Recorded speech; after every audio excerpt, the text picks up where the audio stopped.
What is up, everybody? Welcome back to another Dragon Ball Z Dokkan battle video. My name is DFree, and in this video, we're going to go ahead and talk about the GINYU Force leaders, and the GINYU Force leader and then the LR physical GINYU Force. So hope you all enjoy. Subscribe if you're new for more content. And this is going to be a discussion, and I wanted to talk about those two units and kind of compare them a little bit. And I mean, ideally, we'd use them both together, right? So that's not really the case or the point. But I did want to compare them and try to compare their usefulness in terms of other events in the game, other teams that they would be on, and things of that nature. So I do hope you all enjoy, and subscribe if you're new for more content. At any point, feel free to join the discussion down below. If there are things that you agree with or disagree, or maybe something I missed, feel free to let me know in the comment section down below.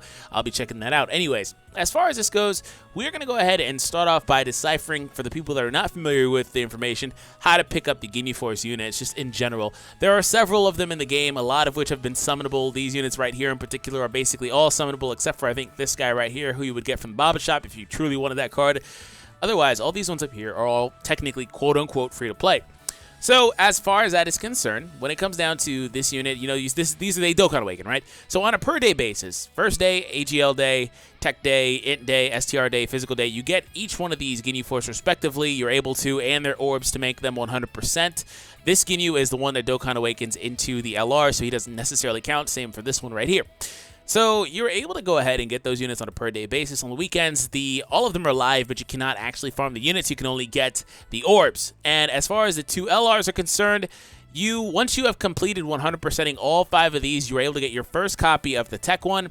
As far as Physical is concerned, he's only ever been acquirable through Battlefield Exchange. So, yeah, there's not really much of a way for you to get him other than playing Dokkan Battlefield, getting the currency for that, and then, you know, getting your first copy of him and then proceeding, because you do also need those Battlefield medals. Now, Global has gotten access to the Battlefield medals for other units. I don't know what happened with the mode, though. They just haven't gotten the mode, and I don't know what's going to happen. But, I mean, that's how you would get another copy of this unit. I'm pretty sure you're able to get a copy or two from, yep, you do need those little crystals here from the Battlefield shop, and you're able to get one. You buy 3 of them. Wow, that's where you get all 3 of them other than the Frieza one. So you get your first copy by completing all the 100% of the other ones. It's a mission reward. You get it that way. This unit, again, does use regular tech orbs, does not have his own free orbs like the natural GINYU Force members do that I was just talking about a moment ago. They all have their own individual orbs like STR free to play. Easy A, Gohan, he has that. They do as well. This guy does not. Neither does the physical version for that matter. And then from there, you can buy 3 of them for 120,000 of the Battlefield medals or crystals or whatever, the jewels. And then you get the last one for completing the 100% STR Frieza. This was during the LR Frieza's campaign. That was more recent. It recently came out whenever the AGL LR Trunks came out. So, you know, that's another way you get another copy. I don't know what Global's going to do with this.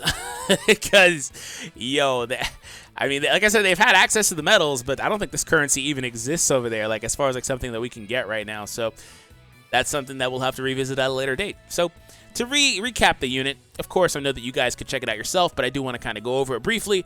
This unit, of course, would be the natural leader for the GINYU Force team, which means that naturally, technically, he should be, quote-unquote, better than the physical one, just because he's the leader of the physical one, technically, right, on the GINYU Force team. And, of course, if you wanted to run a GINYU Force team, you could also use the free-to-play Gohan STR type, and he would do a very good job. He would suffice, but, of course, this leader would be better if you were running a pure GINYU Force team, due to the fact that you're getting a higher percentage boost, and then, of course, ideally, in the best case scenario, you have 2 of this guy leading your team, and that means you're also getting a couple of really good support units. So GINYU Force gets 3 key and 100%. The super attack, first off, greatly raises attack for 1 turn and causes colossal damage with the Milky Cannon. And then the second attack raises extreme class allies attack by 30% for 1 turn. It's important that you note that it says extreme class here, meaning all villains. So if he's on a villain-based team, they're going to get that increase. Also, you know, if he's on extreme tech, for example, again, they're getting that increase. Same applies to the first part of his passive. Extreme class allies get 30% attack and defense. That's actually very respectable. That's really, really solid. Just flat out, that is really, really solid. And we've seen them try to do this a little bit more with, I believe, the Int type Goku LR free-to-play. That's quote-unquote free-to-play, you know, because he's given out in-game, but he's not summonable. But you do need summonable units to get him. I will acknowledge that. I always got to point that out because people kind of get mad at me sometimes. And I understand why. It's just, he's a free unit, but you have to use non-free units to get him. So that's a catch-22 if I've ever seen one. But the Int Goku, I'll even show you guys right here if you don't know what I'm talking about. This guy right here. So he's very, very new for the new Super Battle Road stages, but again, super class allies get 2 key and 30%. I really wish that GINYU Force unit, by the way, on a side note, offered 2 key. That would be so good for the teams it will be on. Anyways, GINYU Force members get an additional 20%. So all in all, he's offering GINYU Force members 50%. That is an insane passive boost. That's an insane attack and defense passive boost. There are units that offer this type of boost, but sporadically, like STR Rose offering 50% defense, Gohan STR offering 50% defense, but this guy's doing it to the GINYU Force 50% attack and defense on top of also this, on top of being a 100% leader, which is very respectable. Links leave to be desired outside of a GINYU Force team, which is what I wanted to focus on as well. Not really going to talk a whole lot about Planet Namek Saga, just because this team is mainly GINYU Force. It's basically Gohan lead, and then you would run probably just this Goku here. There could be a spot for this Goku or the Tech Super Saiyan Goku instead of the Super Saiyan Goku, this guy, because he's a very good support unit. And then it's Easy A, Frieza, and you just kind of, it's not really, it's a very thrown together team, not a good leader, so I'm not really going to talk about it. But the next best team otherwise, other than the GINYU Force category this unit would be available on, next best couple of teams would be the villain-based team, which would be led by STR Rose, or the Extreme Tech team. Now, I will say outright that he just doesn't fit super well on Extreme Tech, unfortunately, just because Extreme Tech is incredibly niche. Their options are very, very, very limited because of the fact that, oh man, excuse me, because of the fact that Broly's their leader, and Broly himself does not really cater to a villain team. It's really weird the way that they did that team initially. It did not work out well, ever. It worked out to an extent. You know, when you had units like LR, Goku Black, and Zamasu, and ideally, you know, you're still able to do that, but you're going to have this unit on that team. This is exactly how this is going to go. You're going to have this unit on that team, and unless you run a unit like Guldo that can help this unit out with, like, signature pose or things like that, this unit will never, ever launch a super attack. But the bonus for that, the good news is, if you just wanted him to be an off-rotation unit, he's a great unit for that spot. But again, as an off-rotation unit, you got to make sure that your other two guys that are on the rotation together in the first couple of spots are able to link very well. If they don't supply ki to one another, this guy is just going to make it worse, because that third slot could have been a unit that maybe had Prepare for Battle, for example, or just, you know, it could have been somebody else that had a link that Broly would have needed if you were trying to optimize Broly, or the LR Goku Black and Zamasu if you're trying to optimize them for ki. Maybe, you know, it was a unit that you needed in that last spot, and while you're getting the attack and defense boost, you're not getting any sort of ki. So that's the biggest issue with this unit outside of the GINYU Force team, is that type of issue. Now, he doesn't have that big of an issue on the villain team. In fact, I'd argue he's probably really freaking good on the villains team as a off-rotation support unit because of how good his passive is.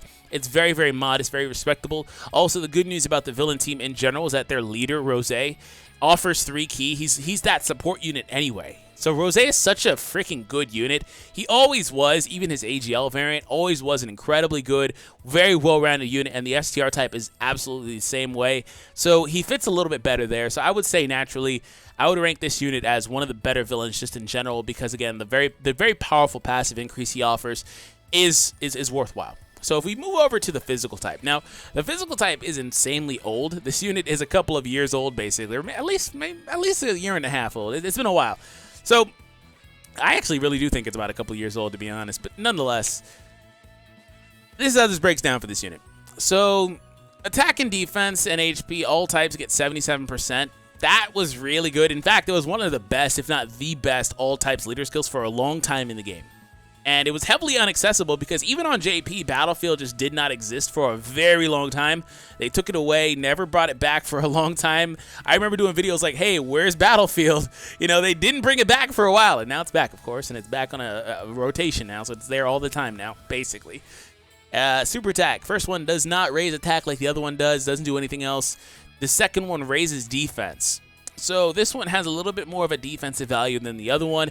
The other one, as far as like this goes, you know, the other one has the attack increase for the allies, which I'd argue is probably better. You know, the first super attack also raises their attack normally for the individual unit, which is pretty cool too, because it allows them to hit a little bit harder.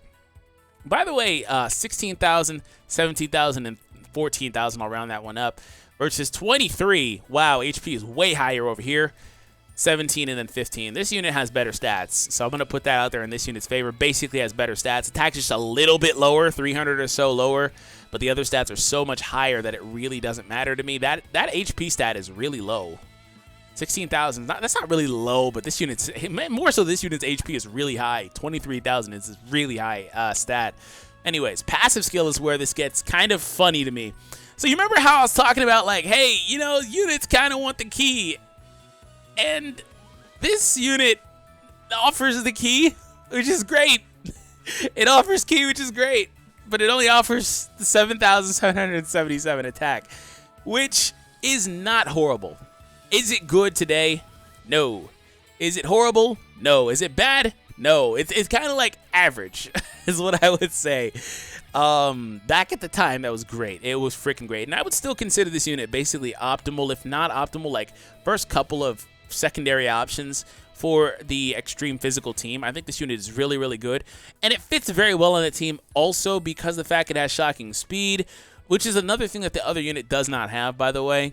It doesn't have shocking speed. There are little things like that that could have helped it out in different scenarios. But nonetheless, this unit just have better key links in general. Fear and Faith, shocking speed. It was pretty much made for the extreme physical team build at the time, which featured units like the physical Goku Black, which if you're talking about global, which I don't know if this unit will even come to global, so it's kind of a moot point, but global's Goku Black does have the key increase, which kind of devalues this guy a little bit, but I digress. Anyways, you know, they had the Goku Black, they had, to some extent, Broly if you were running him, but mainly Cooler as the leader, and then there was Frieza, full power Frieza, and then, of course, eventually Omega came, and this unit just really fit on that team very, very, very well. So, overall, a better link set here, better stats, worse passive by far, actually, despite the fact that they offer the key, because, again, I really do like the key increase. That's the only thing that I would take as far as this unit's passive over the other one. So, this is why I wanted to do this, because it wasn't as clear-cut as you would think. So, ultimately, just by the merit of their passive, I'm going to say that the tech one is better. But I think that in almost every other scenario, this one is actually better than the other one. I mean, like I said, better. The leader skill, sure, that goes to the tech one, just because he's specifically designed to be the leader. So that's not really a bad thing as far as this one's concerned. I can't really hold that against this one. But leader skill, sure. The super attack mechanic, sure. If you want to go offense versus defense, that's your preference. Of course, the game is more so about offense, so I will give that to this unit. But I've always talked about how that's not that great of a boost because the way that it gets applied, it's not the same as a 30% increase on passives. It's just math and the way that the game handles that type of increase on the super attack mechanic. Passive, again, I love the key, but unfortunately that goes to the tech one. Link skills, I don't think it's even close. I would rather have this one. And the categories are the same. Stats, like I said, they go to this unit by a mile. So, yeah, there's that, guys. And ultimately, like I said, best case scenario is you have them both on rotation together, and they support each other. That is how this is supposed to work out. They're supposed to be best friends, basically. So when I use this team, I keep them together, and then I got this nice blend of, you know, the link set that they share together, also the key that this one applies to them both, and then the attack increase they both get from each other, and then the defense increase, and then we get the ally increase for the super attack, depending on who's first or who's second. You know, they're both getting that buff, and it works beautifully. So ultimately, I hope you all enjoyed. Subscribe if you are new for more content. And let me know your thoughts in the comment section down below. Have an awesome day. I will catch you all in the next one. Take it easy, and peace out.